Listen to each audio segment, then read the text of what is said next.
As much as I know a lot of my clients would love to have that in, you actually can't do that.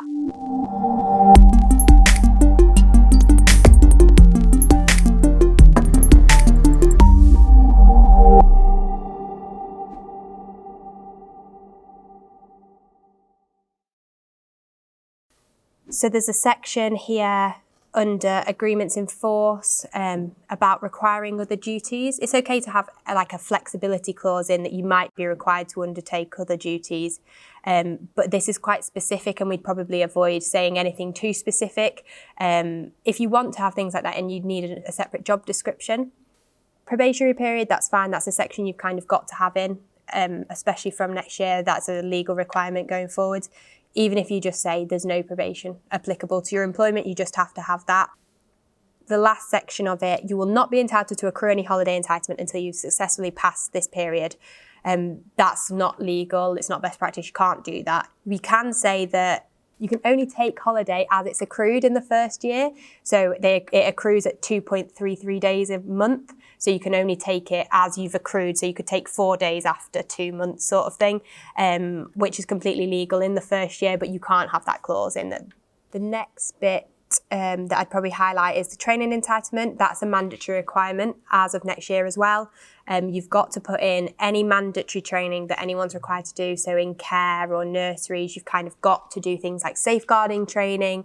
And also if you're doing like construction or you're working on site, sometimes clients won't let you on their site without having like certain training requirements.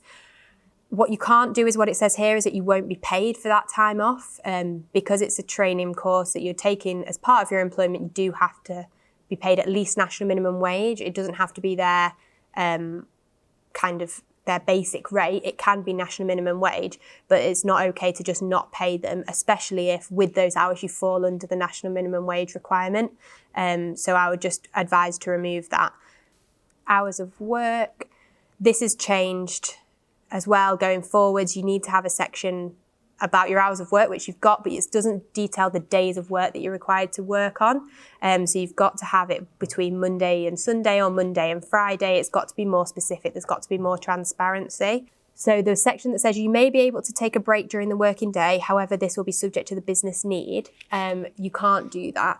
You can kind of dictate when staff take breaks. There's no kind of law on making sure that I have to have a lunch at 12. Like you can't demand that as an employee, but there's also a section where you say, actually, after you work 6 hours, you have to have a 20-minute break. In addition to these hours, that you will be required to work a reasonable amount of hours, which is fine. But it says this will not be subject to any cap.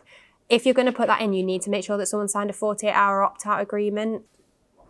Okay, so holiday entitlement, 28 days, that's fine.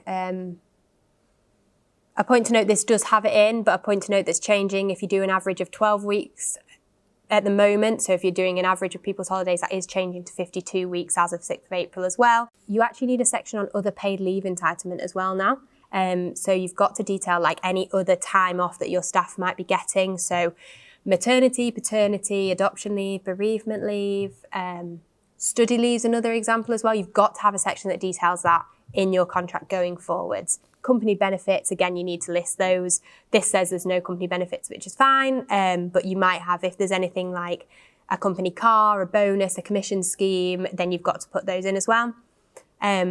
Sick pay, you are not entitled to any form of pay when you are absent due to sickness. As much as I know a lot of my clients would love to have that in, you actually can't do that.